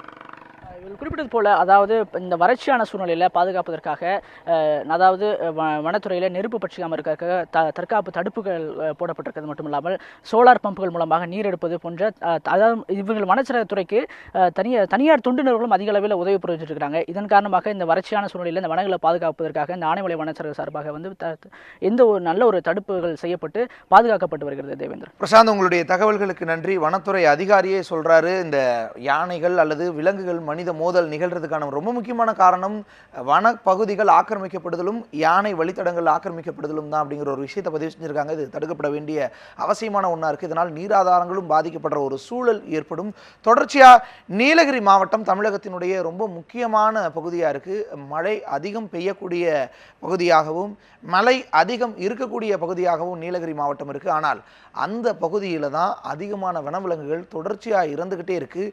நிறைய செய்திகள் வந்துக்கிட்டே இருக்குது. குறிப்பாக மசனக்குடி மாதிரியான ஏரியாக்கள், வளமான ஏரியாக்களில் கூட இந்த பிரச்சனை இருந்துகிட்டு இருக்கு அப்படிங்கிற ஒரு விஷயம் சொல்லப்படுது. அங்கே இருக்கக்கூடிய நிலை என்ன, வனவிலங்குகளுக்கு நீராதாரம் எந்த அளவுக்கு இருக்கு, இந்த தொகுப்பில் பார்க்கலாம். நீரின்றி இந்த உலகம் அமையாது. ஆம், இது மனிதனுக்கு மட்டுமல்ல, விலங்குகளுக்கும் தான். தமிழகத்தின் மேற்கு எல்லையாக விளங்கும் மேற்கு தொடர்ச்சி மலைகளில் வன சுற்றுலா பயணிகளை அதிகமாக இருப்பது நீலகிரி மாவட்டம்தான். ஆண்டு முழுவதும் பசுமையாக காட்சியளிக்கும் இந்த மாவட்டத்தில் சுமார் 60% வனப்பகுதிதான். புல்வெளிகளையும் சோலை காடுகளையும் முட்புதர் காடுகளையும் கொண்ட இந்த மாவட்டத்தில் 1800க்கும் மேற்பட்ட காட்டு யானைகளும் 150க்கும் மேற்பட்ட புலிகளும் சிறுத்தைகளும் ஆயிரக்கணக்கான மான்கள், காட்டு எருமைகள் என லட்சக்கணக்கான வனவிலங்குகள் வாழ்ந்து வருகின்றன. தமிழகத்தில் இந்த ஆண்டு வறட்சி தொடங்கியுள்ள நிலையில் உதகையும் அதன் சுற்றியுள்ள பகுதிகளிலும் கடும் நீர் தட்டுப்பாடு ஏற்பட்டுள்ளது. இந்த வறட்சி மிருகங்களை கிராமங்களை நோக்கி படையெடுக்க செய்கின்றது. 2-3 வருஷத்துல இருந்துட்டா இந்த இது கஷ்டம். மாற்று தண்ணி இல்லை, ஆற்றுல தண்ணி இல்லை, காட்டில் வெள்ளம் செய்கிறவங்களுக்கு இது இல்லை. ரொம்ப ஒரு காட்டில் இருக்கிற ஆனை இல்லை, வீட்டுக்கு வருது, ராத்திரில எல்லாம் வருது. அது தண்ணி இல்லை, பில்லு இல்லை, மரம் இல்லை, அதெல்லாம் இருந்தால் எது காட்டுக்கு வருது? வராது. நிறைய நீர்நிலைகள், தொட்டிகள், குளங்கள்லாம் வெட்டணும் ஃபாரஸ்ட்டில். அதுங்களுக்கெல்லாம் இந்த சம்மரில் தண்ணி இல்லாதனால அந்த மாதிரி தொட்டி கட்டி காட்டுக்குள்ளே இவங்க தண்ணியெல்லாம் கொடுத்தாங்கன்னா அதுங்களுக்கு ரொம்ப வசதியாக இருக்கும். அதுங்க தண்ணி இல்லாதனாலையும் சரியான ஃபுட் இல்லாதனாலையும் தான் ஊருக்குள்ளெல்லாம் வந்து பிரச்சனைகள் நிறைய ஏற்படுது. இன்னும் வரும் காலங்களில் இதெல்லாம் வந்து பண்ணி கொடுத்தாங்கன்னா ரொம்ப நல்லாயிருக்கும். நாளுக்கு நாள் வனவிலங்குகள் எண்ணிக்கையும் அதிகரித்துக் கொண்டே வரும் நிலையில் அவற்றிற்கு தேவையான உணவுகள் கிடைக்காததாலும் வழித்தடம் பாதிக்கப்படுவதாலும் கடந்த சில ஆண்டுகளாகவே வனவிலங்குகள் வனத்தை விட்டு வெளியில் வரும் அவல நிலையும் ஏற்பட்டுள்ளது. இது மட்டுமின்றி கடந்த 45 நாட்களில் மட்டும் 13 காட்டு யானைகளும் ஒரு கருஞ்சிறுத்தை உட்பட 3 சிறுத்தைகளும் இறந்து போயுள்ளது. அத்துடன் ஏராளமான மான், காட்டெருமை போன்ற விலங்குகளும் இறந்து வருவதாகவும் கூறப்படுகின்றது. ட்ரவுட் அதிகமாக இருக்குது. உங்களுக்கு நிறைய இடங்களில் தண்ணி இல்லாதது, ப்ளஸ் ஃபுட்டும் வந்து பிரச்சனை யானைகளுக்கு. இப்போ தண்ணி ஃபுட்டு இல்லாமல் நிறைய இடங்களில் அலையிறது, வெளியில் போகிறது, அங்கே போயிட்டு நிறைய இடங்களில் யானைகள் பார்த்திங்கன்னா உடம்பு ரொம்ப பாடி எல்லாம் கண்டிஷன்லாம் ரொம்ப வீக்காக இருக்குது. இப்போ இதுக்கு நம்ம ஃப்யூச்சரில் பார்த்தோம்னா சில இடங்களில் யானைகளினுடைய காரிடார்ஸ், வழித்தடங்கள்லாம் பிளாக்கேட்ஸ் இருக்குது. கோடைக்காலம் தற்போதுதான் தொடங்கியுள்ள நிலையில் கடும் வறட்சியின் காரணமாக வனவிலங்குகள் இறந்து கொண்டே வருவது சுற்றுச்சூழல் ஆர்வலர்கள் மற்றும் மக்களிடையே கவலையை ஏற்படுத்தியுள்ளது. அதிகாரிகள் உரிய நடவடிக்கைகளை மேற்கொண்டு விலங்குகளின் உயிரிழப்பை தடுக்க வேண்டும் என்பதை அனைவரது கோரிக்கையாக உள்ளது. செய்திப்பிரிவு நியூஸ் 7 தமிழ். தமிழகத்தினுடைய ரொம்ப வளமான ஒரு பகுதி, அதுவும் வளம் அப்படிங்கிறது ரொம்ப அதிகமாக இருக்கக்கூடிய பகுதி நீலகிரி மாவட்டம். ஆனால் அங்கேயே வறட்சியின் கொடூரம் அப்படிங்கிறது பெரிய அளவில் இருக்குது. வனவிலங்குகள் செத்து மடிந்து கொண்டிருக்கின்றது. அதே நேரத்தில் தென்பகுதியில் இருக்கக்கூடிய வளமான பகுதியான அந்த முண்டந்துறை வனப்பகுதியில் வனவிலங்குகளுக்கான நீராதாரம் எந்த அளவுக்கு இருக்குது, என்னென்ன பிரச்சனைகள் இருக்குது, இந்த தொகுப்பில் பார்க்கலாம். மேற்கு தொடர்ச்சி மலைத்தொடரின் தென் கடைசி பகுதியில் உள்ள பொதிகை மலையடிவாரத்தில் அமைந்துள்ளது களக்காடு முண்டந்துறை புலிகள் காப்பகம். 895 சதுர கிலோமீட்டர் பரப்பளவில் களக்காடு முண்டந்துறை புலிகள் காப்பகம் அமைந்துள்ளது. 1992 இந்த பகுதி முழுவதும் பாதுகாக்கப்பட்ட வனப்பகுதியாக அறிவிக்கப்பட்டதை அடுத்து புலிகள் காப்பகம் செயல்பட தொடங்கியது. இதனையடுத்து இந்த வனப்பகுதியில் உள்ள விலங்குகள், மரங்கள், செடிகள், மூலிகைகள் உள்ளிட்டவை பாதுகாக்கப்பட்டவைகளாக அறிவிக்கப்பட்டதை அடுத்து வனப்பகுதிக்குள் அனுமதியின்றி பொதுமக்கள் நுழைய தடையும் விதிக்கப்பட்டது. மேலும் விலங்குகள் வேட்டையாடுவது, மரங்களை வெட்டுவது உள்ளிட்டவை தடை செய்யப்பட்டன. மேலும் புலிகள் காப்பக பகுதியில் குடியிருந்து வந்த பாரம்பரிய இனமான காணி எனப்படும் பழங்குடியினர் குடியிருக்கவும் தடை விதிக்கப்பட்டது. இதனால் பல காணி குடும்பங்கள் தங்கள் குடும்பத்தினருடன் கேரள மாநிலத்திற்கு குடிபெயர்ந்தனர். சிலர் தமிழ்நாட்டு கிராமங்களில் குடியேறினர். இதையடுத்து வனப்பகுதிக்குள் மக்கள் நடமாட்டம் முற்றிலும் தடுக்கப்பட்டு வனப்பகுதி காக்கப்பட்டது. இதனால் காப்பக பகுதியில் வன வளர்ச்சி அதிகரித்தது. இந்நிலையில் கடந்த சில ஆண்டுகளாக யானை, சிறுத்தை, கரடி, காட்டுப்பன்றி உள்ளிட்ட விலங்குகள் வனப்பகுதியில் இருந்து மலையடிவார கிராமங்களுக்குள் தங்கள் உணவு தேவைக்காக நுழைய தொடங்கின. தண்ணீர், உணவு போன்றவை வறட்சி காலங்களில் வனப்பகுதியில் குறைவாக கிடைப்பதால் விலங்குகள் மலையடிவார கிராமங்களுக்குள் நுழைவதை வழக்கமாக கொண்டன. இதனையடுத்து மலையடி கிராமங்களில் விவசாயத்தில் ஈடுபடுபவர்களுக்கு வன விலங்குகள் சிம்ம சொப்பனமாக மாறின. காட்டுப்பன்றிகள் விளைபொருட்களை நாசமாக்குவது, யானைகள் தென்னை, மா, வாழை போன்ற மரங்களை நாசமாக்குவது, சிறுத்தை கிராமங்களுக்குள் நுழைந்து ஆடு, மாடு, நாய் போன்ற வீட்டு விலங்குகளை அடித்து செல்வது தொடர்கதையாகியது. இந்த டேம் கட்டி நாங்க இந்த பக்கம் வந்ததுல இருந்து ஏகப்பட்ட நஷ்டம். ஆடு மாடு காட்டுக்கு போனா உருப்படியா வீடு வந்து சேர்றது கஷ்டமா இருக்கு. வீட்டுக்குள்ள அடைச்சு போட்டிருக்க ஆட்டுக்குட்டியை வந்து தூக்கிட்டு போகுது. நாய் வெளியில படுக்க முடியல. வயலுக்குள்ள நாயை கொண்டு விட்டுருந்தோம் அப்படின்னா நைட்டுக்கு நாங்க வயக்காட்டுல தான் இருப்போம். நெல் விளைஞ்சிட்டோம்னா வயக்காட்டுல நடக்க நாயை வந்து புலி தூக்குது. எங்களை தூக்குதுன்னு கண்டமா, புலி நாயை தூக்குதுன்னு கண்டமா, பயங்கர ஒரு பயத்துலதான் நாங்க வாழ்ந்துகிட்டு இருக்கோம். அடிக்கடி வனத்துறையில போய் நாங்க சொல்லிக்கிட்டே இருக்கோம். ஒரு பன்னி இறங்கினாலும் சொல்லுதோம், மிருகங்கள் இறங்கினாலும் சொல்லுதோம். ஆனா அவங்க அதுக்கு தகுந்த நடவடிக்கை எடுக்க மாட்டேங்காங்க. இந்நிலையில் நெல்லை மாவட்டம் அம்பாசமுத்திரம் அருகே உள்ள பொட்டல் கிராமம் மணிமுத்தாறு ஆண்டுதோறும் டிசம்பர், ஜனவரி மாதங்களில் காட்டு யானைகள் மலையடிவாரத்தில் அமைந்துள்ள தென்னை, மா, வாழை தோட்டங்களை நுழைந்து மரங்களை அடியோடு சாய்த்து சேதப்படுத்தி வருகின்றன. இதுகுறித்து அப்பகுதி மக்கள் கூறும்போது, வனப்பகுதிக்குள் இருந்து வன விலங்குகள் நுழைவதை தடுக்க வனத்துறையினர் உரிய வகையில் நடவடிக்கை எடுக்காமல் உள்ளனர். இந்த பகுதியில் அமைந்துள்ள அகழி உள்ளிட்டவை உரிய முறையில் அமைக்காமலும் பராமரிக்கப்படாமலும் இருப்பதால் வனவிலங்குகள் கிராமத்திற்குள் எளிதில் நுழைந்து விடுகின்றன என்கின்றனர். இப்போ வனத்துக்குள்ள நாங்களும் போறதில்லை, ஆடு மாடுகளும் அதிகமாக இல்லை.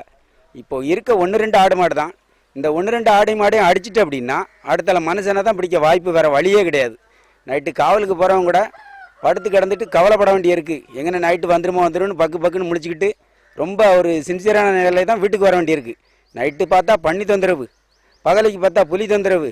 இனி வாழுறது ரொம்ப அபூர்வமான கட்டத்தில் தான் வாழ்க்கை ஓடிக்கிட்டு இருக்கு. அரசு பார்த்து இதுக்கு தக்க நடவடிக்கை எடுக்கணும்னு மிக தாழ்மையுடன் கேட்டுக்கிறேன்.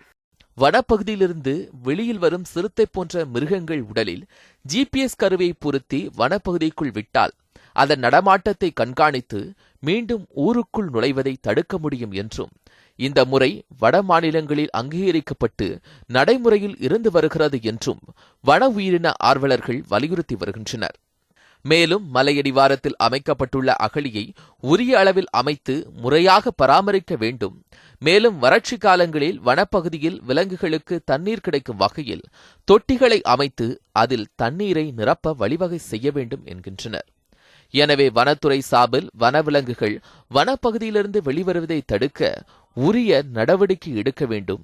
மேலும் அரசு வனவிலங்குகளால் ஏற்பட்ட இழப்பிற்கு உரிய நிவாரணம் வழங்க வேண்டும் என்றனர். வனத்துறையை இப்போ நிறைய அட்வான்ஸ் டெக்னாலஜிலாம் இப்போ உலகம் பூரா வந்துட்டு இருக்கு. இந்த மாதிரி வனத்திலேருந்து வெளியில் வரக்கூடிய மிருகங்கள் குறிப்பாக சிறுத்தை இந்த மாதிரி மிருகங்களை அவங்க பிடிச்சதுக்கு அப்புறம் அதை ஒரு டேக் பண்ணி பார்க்கலாம். அதாவது இப்போ ரேடியோ கலர்னு சொல்லக்கூடிய சிஸ்டம் இருக்குது. அந்த ரேடியோ கலர் அதில் மாட்டி விட்டாங்கன்னா அந்த சிறுத்தை காட்டுக்குள்ளேருந்து எந்த பக்கம் போகுது, திருப்பி எங்கே வருதுன்னு சொல்லி அது ஒரு பக்கத்துலேருந்து நம்ம அதை கண்காணிக்க முடியும். அவர் கண்காணிக்கக்கூடிய பட்சத்தில் மக்களுக்கு முன்னாடியே நம்ம தெரியப்படுத்தலாம் இந்த ஏரியாவில் சிறுத்தை வந்திருக்குன்னு சொல்லி. மக்களும் கொஞ்சம் ஒரு பாதுகாப்பாக இருக்கிறதுக்கு வாய்ப்பு இருக்குது. வன பாதுகாப்பு சட்டம் கொண்டு வந்த அரசு விலங்குகள் வனப்பகுதியிலிருந்து வெளியேறுவதை தடுக்க உரிய நடவடிக்கை மேற்கொள்ள வேண்டும். வறட்சியால் விவசாயம் பொய்த்து போன நிலையில் விவசாயம் மற்றும் கால்நடை வளர்ப்புகளை மட்டும் நம்பியுள்ள ஏழை விவசாயிகளுக்கு மேலும் இழப்பு ஏற்படுவதை தடுக்கவும், இழப்பு ஏற்பட்ட விவசாயிகளுக்கு உரிய நிவாரணம் வழங்கவும், விலங்குகளின் தண்ணீர் தேவைக்கு உரிய நடவடிக்கை எடுக்க வேண்டும் என்பதே விவசாயிகள் மற்றும் சமூக ஆர்வலர்கள் அனைவரின் கோரிக்கையாக உள்ளது. முத்துப்பாண்டியன், நியூஸ் 7 தமிழ், அம்பாசமுத்திரம். முண்டந்துறையில் இருக்கக்கூடிய அந்த நிலைமை குறித்து பார்த்தோம். அந்த பகுதியிலிருந்து நம்முடைய செய்தியாளர் சுடலைக்குமார் இணைந்திருக்கிறார். சுடலை, இந்த தொகுப்பில் பார்த்திருந்தோம் என்னென்ன பிரச்சனைகள் அப்படி இருக்கு அங்க அப்படிங்கிறது குறித்து பார்த்திருந்தோம். நிறைய செய்திகள் கடந்த காலங்களில் இருந்துச்சு. கரடிகள் ஊருக்குள்ள வந்துடுறது, சிறுத்தை வந்துடுறதுங்கிற நிறைய செய்திகள் வந்துருந்துச்சு. இதனால பொதுமக்கள் எந்த அளவுக்கு பாதிக்கப்பட்டிருக்காங்க, வனத்துறையினர் சரியான நடவடிக்கை எடுக்கிறது இல்லை அப்படிங்கிற பொதுமக்களினுடைய புகாருக்கு வனத்துறையினர் என்ன பதில் அளிச்சிருக்காங்க, பதிவு செய்யலாம். வணக்கம் தேவேந்திரன். அதாவது தமிழகத்தில் களக்காடு முண்டந்துறை புலிகள் காப்பகமானது மேற்கு தொடர்ச்சி மலைப்பகுதியான திருநெல்வேலி மாவட்டம் திருக்கரங்குடி முதல் கடையம் வரை 895 சதுர கிலோமீட்டர் பரப்பளவில் இந்த களக்காடு முண்டந்துறை புலிகள் காப்பகமானது அமையப்பட்டுள்ளது. இந்தியாவின் 17வது புலிகள் காப்பகமாகவும் தமிழகத்தில் 2வது பெரிய காப்பகமாக செயல்படுகின்ற இந்த களக்காடு முண்டந்துறை புலிகள் காப்பகத்தை பொறுத்தவரையில் பல்லுயிர் பெருக்கத்திற்கு புகழ்பெற்ற இந்த பகுதியில் குறிப்பாக புலி, சிறுத்தை, யானை, மான், மிலா போன்ற அரிய வகை வனவிலங்குகள் மட்டுமின்றி உலகத்தில் வேறெங்கும் இல்லாத அரிய வகை தாவர இனங்களும் இங்கு உள்ளன. குறிப்பாக கடந்த ஆண்டு தேசிய புலிகள் ஆணையத்தின் சார்பில் நடத்தப்பட்ட அந்த கணக்கெடுப்பை பொறுத்தவரையில் 14 முதல் 18 புலிகள் இருப்பதாகவும் 60க்கும் மேற்பட்ட சிறுத்தைகள் இருப்பதாகவும் கண்டறியப்பட்டுள்ளன. இது மட்டுமின்றி பல்வேறு அரிய வகை வனவிலங்குகள் உள்ளன. இந்த புலிகள் காப்பகத்தை பொறுத்தவரையில் தற்பொழுது ஏற்கனவே இந்த ஆண்டு பருவமழை பொய்த்ததன் காரணமாகவும் தற்பொழுது கோடை வெயிலின் தாக்கம் அதிகரித்ததன் காரணமாகவும் வனப்பகுதியில் அந்த வனவிலங்குகளுக்கு தேவையான குடிநீர் மற்றும் உணவு சரியான முறையில் கிடைக்காததன் காரணமாக இந்த வனவிலங்குகளான வனத்தை விட்டு வெளியேறக்கூடிய ஒரு சூழல் ஏற்படுகிறது. இதன் காரணமாகத்தான் அந்த வனப்பகுதியில் அருகாமையில் உள்ள அந்த கிராமங்களுக்குள் வன விலங்குகள் புகுவதற்கு ஒரு காரணமாக அமைகின்றன. இதற்கு இங்கே வனவிலங்குகள் வரும்போது என்ன மாதிரியான நிகழ்வுகள் நடைபெறுகின்றன, இதனை தடுப்பதற்கு என்ன மாதிரியான நடவடிக்கைகள் எடுக்கப்பட்டுள்ளது, வனவிலங்குகளுக்கு தேவையான வசதிகள் எந்த அளவுக்கு செய்யப்பட்டுள்ளது என்பது குறித்து நம்மோடு பேசுவதற்காக கடையம் வனச்சரகர் இளங்கோ அவர்கள் நம்மோடு இணைந்திருக்கிறார். அவரிடம் கேட்கலாம். சார் வணக்கம். இந்த வனவிலங்குகள் இந்த கோடை தாக்கத்தின் மட்டுமின்றி எதன் காரணமாக வனவிலங்கு அங்கிருந்து வனப்பகுதியிலிருந்து இந்த கிராமங்களுக்குள் போவதற்கு காரணம் என்ன? பொதுவாக கோடை காலங்களில் மேல் பகுதியிலிருந்து கீழ் நோக்கி வனவிலங்குகள் இறங்கி கொண்டிருக்கும். தண்ணி எங்கே கிடைக்குது, வாட்டர் ஹோல் உள்ள ஏரியா அதுதான். Early in the morning, late in the evening தண்ணிக்காக அது வரும். அந்த மாதிரி டைமில் வனவிலங்குகளுக்கு எல்லா விலங்குகளுக்கும் ஒரு எங்கே வாட்டர் ஹோல் இருக்குதோ அந்த இடத்துக்கு தான் தண்ணி குடிச்சிட்டு இருக்குது. இங்கே மேலே தண்ணி இல்லாட்டாலும் கீழ்ப்பகுதியில் நிறைய இடங்களில் தண்ணீர் நிறைய இருக்குது. அது மட்டும் இல்லாமல் கோர் ஏரியாவில் நாங்கள் எங்கே தண்ணி இருக்குதோ அந்த ஏரியாவிலேருந்து பைப்லைன் மூலம் வெலாசிட்டியில் சில குறிப்பிட்ட இடங்களில் கொண்டு ப்ளைனாக இருக்க இடத்துல அந்த தண்ணியை பாண்டு கட்டி அதில் தண்ணி ஊற்றி வனவிலங்குகளுக்கு நீர் ஆதாரமாகவும் மற்ற புல் பூண்டுகள் அங்கே நிறைய முளைக்கும் ஏற்பாடு செய்திருக்கிறோம். வனவிலங்குகள் குறிப்பாக ஒரு சில இடங்களை தவிர பிற இடங்களில் அனைத்தும் வனத்துக்குள்ளே இருக்கின்றது. நமது களப்பணியாளர்களுக்கு தீத்தடுப்பு காலங்களில் இரவு ரோந்து பணி மேற்கொள்ள அறிவுரை வழங்கப்பட்டுள்ளது. அதன்படி இரவு நேரங்களில் வராமல் இருக்கவும் அவங்கள் தொடர்ந்து களப்பணி செய்து கொண்டிருக்கிறார்கள். கண்டிப்பாக. அதாவது வனக்குழுக்கள், அதாவது காடுகள் பாதுகாப்பின் சார்பாக 228 கிராம வனக்குழுக்கள் ஏற்படுத்தப்பட்டுள்ளதாக செஞ்சாங்க. அவர்களுடைய பணிகள் என்ன? இது போன்று ஊருக்குள் விலங்குகள் புகும்போது அதனை தடுப்பதற்கு என்ன மாதிரியான நடவடிக்கைகள் நம்ம எடுத்திருக்கிறோம்? 1995ஆம் ஆண்டுக்கு பிறகு நமக்கு சூழல் மேம்பாடு திட்டம் களக்காடு முண்டந்துறை புலிகள் காப்பகத்தில் ஆரம்பித்தது. அதன் பயனாக 228 கிராமங்களில் வனக்குழுக்கள் மிக சிறப்பாக செயல்பட்டு வருகின்றது. வனக்குழுவில் மக்கள் முக்கிய குறிக்கோள் என்னென்னா, அவங்க முன்னாடி காட்டை நம்பி இருந்தாங்க. இப்போ அந்த குழு ஆரம்பித்த பிறகு அவங்களுக்கு மாற்றுத் தொழில் புரிய திருப்பி செலுத்தும் கடனுதவி செய்து இப்போ யாருமே காட்டுக்கு போகிறதில்ல. காட்டை சமூக வேலையும் சோசியல் ஃபென்சிங் சொல்கிறோம். இப்போ களக்காடு முண்டந்துறை டைகர் ரிசர்வ் பொறுத்தளவில் கிராம மக்கள் இப்போ திருக்குறங்குடியிலிருந்து கடையம் வர ஒரு 110 கிலோமீட்டர் வனத்தை ஒட்டி உள்ள கிராம மக்களுக்கு மாற்றுத் தொழில் புரிய கடனுதவி செய்து திருப்பி செலுத்திட்டு இருக்காங்க. நல்ல 10% ரெக்கவரி வந்துட்டுருக்கு. இவங்க இப்போ காட்டில் சின்ன தீ ஏற்பட்டாலும் உடனே மக்கள் nearest range office forest office யாருனாலும் தகவல் சொல்லிடுறாங்க. மக்கள் பங்கீடு இதில் நல்ல ஒத்துழைப்பு. மக்கள் பங்கீடு இருக்குது தான் நமக்கு ஃபீல்டு லேர்னிங் சென்டர்னு களப்பயிலகம்னு சொல்லி களக்காடு முண்டந்துறை டைகர் ரிசர்வ் அறிவிச்சிருக்காங்க. நல்ல செயல்பட்டு இருக்கு. மக்கள் ஆதரவு சிறப்பாக இருக்குது. கண்டிப்பாக. அதாவது உலக தண்ணீர் தினமான இன்று இந்த தண்ணீரை பாதுகாப்பதற்கு வனப்பகுதியில் என்ன மாதிரியான நடவடிக்கைகள் எடுக்கப்பட்டிருக்கு? மக்கள் தண்ணீரை சிக்கனமாக செலவு செய்ய வேண்டும். ஏன்னா எப்பவும் நம்ம மற்ற ரெய்னி சீசனில் இருந்த மாதிரி நிறைய செலவழிக்காமல் இப்போ தண்ணி இல்லாதனால பாதி இடங்களில் விவசாயமே பயிரிடாமல் இருக்குது. டேம்லேயும் தண்ணி குறைஞ்சிருக்குது. அது மட்டும் இல்லாமல் ஊருக்கு போகும்போது நிறைய குளத்துலேயும் தண்ணி கொஞ்சம் மிக குறைவாகவும் இருக்குது, இல்லாத குளமும் இருக்குது. அதன் காரணமாக சிக்கனமாக தண்ணீரை செலவழித்து உரிய பாதுகாப்புடன் தண்ணீருக்காக எல்லாரும் மிகுந்த சிரத்தையோடு இருக்குமாறு கேட்டுக்கொள்கிறேன். கண்டிப்பாக தேவன் அவர்கள் கூறிய கருத்துக்களை கேட்டிருப்பீங்க. வன விலங்குகள் எதன் காரணமாக இங்கு வெளியே வருகின்றன, அந்த வனவிலங்குகளுக்கு தேவையான என்ன மாதிரியான நடவடிக்கைகள் எடுக்கப்பட்டுள்ளது, மேலும் ஊருக்குள் புகும் அந்த வன விலங்குகளிடமிருந்து என்ன மாதிரியான பாதுகாப்பு நடவடிக்கைகள் செய்யப்பட்டுள்ளது என்பது குறித்து மிகவும் விரிவாக நமக்கு விளக்கம் அளித்த அந்த கருத்துக்களை கேட்டிருப்போம். குறிப்பாக இந்த ஆண்டு மட்டுமின்றி இனி வரும் காலங்களாவது பருவமழை பொழிந்தால் மட்டுமே இந்த வனவிலங்குகள் மட்டுமின்றி பொதுமக்களுக்கும் தேவையான தண்ணீர் கிடைக்கும் என்பதில் எந்தவிதமான ஐயப்பாடும் இல்லை. தேவேந்திரன், சுடலை, உங்களுடைய தகவல்களுக்கு நன்றி. வனப்பகுதிகளில் ஏற்பட்டிருக்கக்கூடிய வறட்சி காரணமாக தமிழகம் முழுவதும் வறட்சி நிலவி கொண்டு இருக்கக்கூடிய சூழலில் வனப்பகுதியிலும் அந்த வறட்சி நீடித்துக் கொண்டிருக்கின்றது. மக்கள் எப்படி இங்கு நகரத்திற்குள் அல்லல் படுகிறோமோ அதே போல வனப்பகுதியில் வனவிலங்குகள் அல்லல் படுகிறது. தண்ணீர் இல்லாமல் அவதியுறுகின்றன. மரங்கள் காய்ந்திருப்பதால் உணவும் கிடைக்க முடியாத ஒரு சூழல் வனவிலங்குகளுக்கு ஏற்படுவதால் வேறு வழி இல்லாமல் ஊருக்குள் வருகிறது. என்னென்ன பிரச்சனைகள் இதனால், இதை எப்படி தடுப்பது என்பது குறித்து பார்த்து கொண்டிருக்கின்றோம். சென்னையிலிருந்து நம்முடைய செய்தியாளர் மனோஜ் இருக்காங்க சுற்றுச்சூழல் ஆர்வலரோடு. மனோஜ், இந்த ஒரு மனித மிருக மோதலாகட்டும் அல்லது வனப்பகுதியிலிருந்து விலங்குகள் வருவதாகட்டும் எல்லாவற்றுக்கும் காரணம் மனிதனுடைய ஏதேனும் ஒரு தாக்கம் தான் அப்படிங்கிறது பின்னணியில் இருந்துகிட்டே இருக்கு. இந்த தாக்கத்தை குறைப்பதற்கான அல்லது தடுப்பதற்கான நடவடிக்கைகளா என்ன முன்வைக்கிறாங்க வனவிலங்கு ஆர்வலர்கள்? பதிவு செய்யலாம். கண்டிப்பாக தேவேந்திரன், இன்னைக்கு இருக்கக்கூடிய இந்த காலகட்டத்தில் இந்த மனித விலங்கு மோதல் அப்படிங்கிறது தொடர்ந்து கொண்டு தான் இருக்கிறது. ஒவ்வொரு பகுதிகளிலும் இதை அதிகரித்துக்கிட்டு இருக்கிறதா நம்ம பார்க்க முடியுது. இது தொடர்பான பல்வேறு கேள்விகளை சூழலியல் ஆர்வலர் திரு சிறில் அலெக்சாண்டர் அவர்களிடம் தான் முன்வைக்க போகிறோம். சார், இப்போ பார்த்துட்டிங்கன்னா இந்த மனித விலங்கு மோதல் அப்படிங்கிறது மிக முக்கியமான காரணமாக விலங்குகளுடைய இடத்துல மனிதர்கள் ஆக்கிரமிக்கிறது ஒரு பக்கம் இருந்தாலும், இன்னொரு பக்கம் இந்த மாதிரியான இந்த சம்மர் டைமில் விலங்குகள் தண்ணீர் தேடி ஊருக்குள்ளே வர்றது ரொம்பவே சகஜமாக போயிடுச்சு. இதற்கான காரணங்கள் என்ன? ஏன் அவைகள் மக்களை துன்புறுத்துறதா இல்லை மக்கள் தான் அவங்கள போய் துன்புறுத்திட்டு இருக்கிறோமா? குறிப்பாக விலங்குகளுடைய வாழ்விடங்களையும் அவர்களுக்கான விஷயங்களையும் நாம் அழிச்சிட்டதுனால அந்த தேவைகள் அங்கே இல்லாததுனால அவர்கள் அந்த விலங்குகள் நம்ம பகுதிகளுக்கு வராங்க.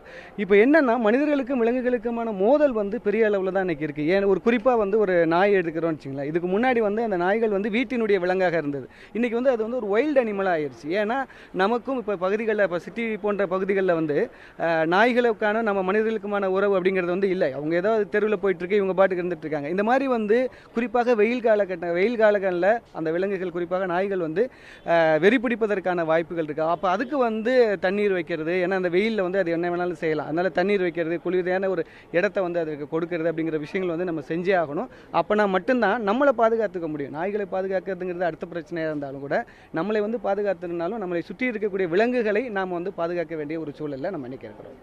இப்போ பார்த்தீங்கன்னா சென்னையினுடைய புறநகர் பகுதியாக இருக்கக்கூடிய அந்த வண்டலூர், பெருங்குளத்தூர் அந்த பகுதியினுடைய காப்பு காடுகளில் தண்ணீர் தொட்டிகள் அமைத்து அதுக்கு தண்ணி வந்து வச்சுட்டு இருக்காங்க. இதே மாதிரி தமிழகத்தில் இருக்கக்கூடிய அனைத்து பகுதிகளுக்கும் இந்த தண்ணீர் தொட்டி அமைத்து தண்ணீர் அதில் நிரப்பினா மட்டும் போதுமா, இல்லை வேறு என்னென்ன வசதிகள்லாம் வனவிலங்குகளுக்கு குறிப்பாக நம்ம செய்யணும்?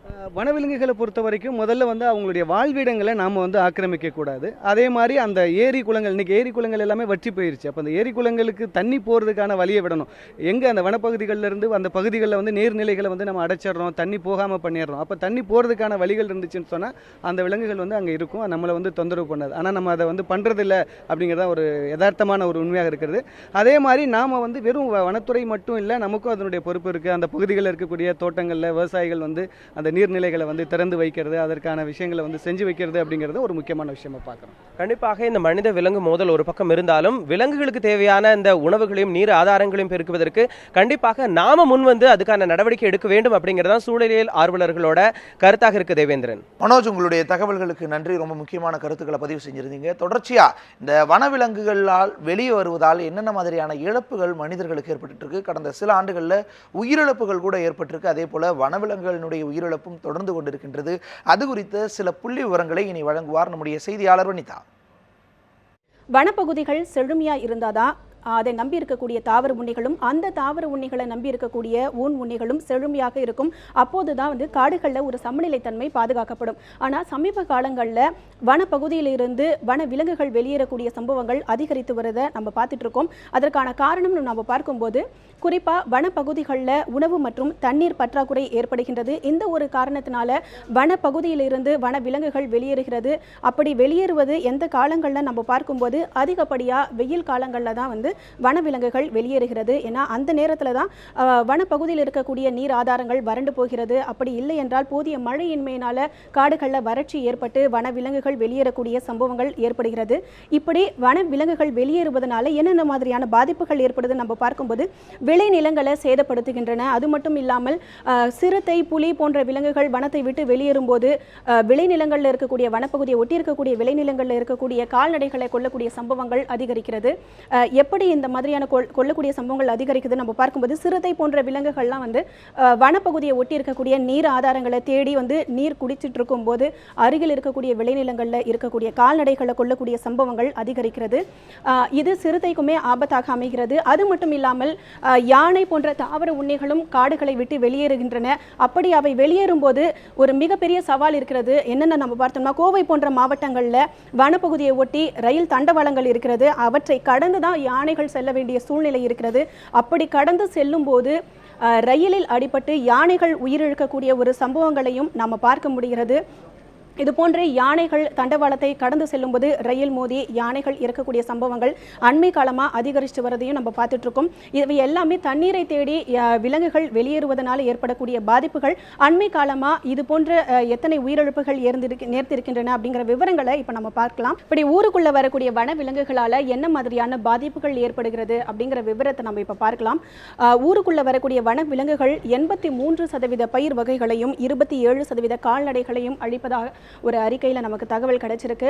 இது மட்டும் இல்லாமல் ஊருக்குள்ள வரக்கூடிய அதிக விலங்கினங்கள்ல யானைகள் தான் முதலிடத்தில் இருக்கிறது. யானைகள் தான் நீர் தேடி வனப்பகுதியை விட்டு அதிக அளவில் வெளியேறுகின்றன. அப்படி வெளியேறும் போது மனித யானை மோதலால் என்ன மாதிரியான இழப்புகள் ஏற்படுகிறது நம்ம பார்க்கும்போது சராசரியாக ஆண்டிற்கு 400 மனிதர்களும் 100 யானைகளும் உயிரிழக்க நேரிடுவதா ஒரு தகவல் கிடைச்சிருக்கு. இது மட்டும் இல்லாமல் கடந்த ஆண்டுகளோட இந்த மாதிரியான பாதிப்புகளை ஒப்பிட்டு நம்ம பார்க்கும்போது 2015, 2016 ஆண்டுகளில் நம்ம பார்க்கும்போது யானை தாக்கி உயிரிழந்தோரின் எண்ணிக்கை 10 பேராகவும் காயம் அடைந்தவர்களோட எண்ணிக்கை 13 பேராகவும் இருக்கின்றது. கடந்த 2016 முதல் தற்போது மார்ச் மாதம் வரைக்கும் நம்ம பார்த்தோம்னா யானை தாக்கி உயிரிழந்தோரின் எண்ணிக்கை 9 பேராகவும் காயம் அடைந்தவர்களோட எண்ணிக்கை 3 பேராகவும் இருக்கின்றது. இதே போன்று 2016 மார்ச் 2017 வரை நம்ம பார்க்கும்போது சிறுத்தை தாக்குதலில் 4 கால்நடைகள் உயிரிழந்திருக்கின்றன இதுவரைக்கும். இது மட்டும் இல்லாமல் 2016 22 யானைகள் உயிரிழந்த சூழலில் 2017 மார்ச் இந்த 20ஆம் தேதி வரை நம்ம பார்க்கும்போது 4 யானைகள் மனித விலங்கு மோதல்களினால உயிரிழந்திருக்கக்கூடிய ஒரு சூழல் ஏற்பட்டிருக்கிறது. இப்படி வனப்பகுதியை விட்டு வன விலங்குகள் வெளியேறுவதனால வன விலங்குகளுக்கு மட்டும் இல்லை அந்த வனப்பகுதியை ஒட்டி இருக்கக்கூடிய மனிதர்களுக்கும் விளை நிலங்களுக்கும் பெருத்த ஒரு சேதம் ஏற்படுகின்றது. அதனால் வன விலங்குகள் வனப்பகுதியை விட்டு வெளியேற காரணமான உணவு மற்றும் தண்ணீர் பற்றாக்குறையை தீர்க்க வேண்டிய ஒரு கட்டாயம் நமக்கு ஏற்பட்டிருக்கிறது. அப்படி ஏற்படுத்தினால் மட்டுமே இது போன்ற சம்பவங்களை நிகழாமல் தடுக்க முடியும் அப்படிங்கிறது தான் சமூக ஆர்வலர்களோட முக்கிய ஒரு கோரிக்கையாக இருக்கிறது. செய்தியாளர் வனிதா அளித்த அந்த தகவல்களை பார்த்தோம். அந்த தகவலினுடைய அடிப்படையிலேயே கடந்த 4 ஆண்டுகளுக்கு முன்பு வரை மனித உயிரிழப்புகள் இருந்துட்டு இருந்துச்சு. ஆனால் கடந்த 2 ஆண்டுகளாக பார்த்தா மனித மிருக மோதல்ல விலங்குகளினுடைய உயிரிழப்பு தான் அதிகமாக இருந்துட்டு இருக்கு. அதாவது நம்ம விலங்குகளை கொன்னுட்ருக்கோம்னு கூட ஒரு விதத்தில் சொல்லலாம். காரணம் அது அங்கே தண்ணி இல்லாமல் உணவு இல்லாமல் நம்ம ஆக்கிரமிச்சிட்டதுனால அது வெளியே வருது. வெளியே வரக்கூடிய விலங்குகளுக்கு அந்த வெளியே வருவதற்கே நாம தான் காரணமாக இருக்கும் பொழுது அதை தடுப்பதற்கான அதற்கு தேவையான உணவுகளை வனப்பகுதிகளில் ஏற்படுத்துவதற்கான நடவடிக்கை தான் சரியான நடவடிக்கையாக இருக்குமே தவிர அதை கொள்வதோ அல்லது மின்சாரம் பொருத்தி அந்த வேலிகள் அமைச்சு அதை கொள்வதோ எந்த விதத்தில் சரியாக இருக்கும் அப்படிங்கிறது சூழலியல் ஆர்வலர்களுடைய தொடர்ச்சியான குற்றச்சாட்டாக இருந்துட்டு இருக்கு. அதை தாண்டி வனப்பகுதிகளில் ஏற்படக்கூடிய இந்த வறட்சி அப்படிங்கிறது இயற்கையால் நிகழ்வதாக இருந்தாலும் நாம் இங்கே நிலத்தடி நீரிலிருந்து கடல் நீரை குடிநீராக்குறதுல வரைக்குமான பல்வேறு திட்டங்களை செயல்படுத்தி நாம் இங்கே வாழ்ந்துட்டு இருக்கோம். ஆனால் வனப்பகுதிகளுக்குள்ளே இருக்கக்கூடிய விலங்குகளினுடைய உச்சம், அருவியினுடைய உச்சம் தான் நாம் அப்படிங்கும் பொழுது நாம் அந்த விலங்குகளுக்குமான ஒரு விஷயத்தை அதற்கு தேவையான நலன்களையும் செய்ய வேண்டியது அவசியமாக இருக்குது. வாடிய பயிர்களை கண்டால் கூட வாடக்கூடிய நாம் விலங்குகளை விட்டு விடுவோமா? விலங்குகளுக்கான அந்த சரியான உணவுகளை, நீரை பெருக்குவதற்கான நடவடிக்கைகளை உரியவர்கள் எடுப்பார்கள் அப்படிங்கிற நம்பிக்கையோடு நிறைவு செய்கிறேன். வணக்கம்.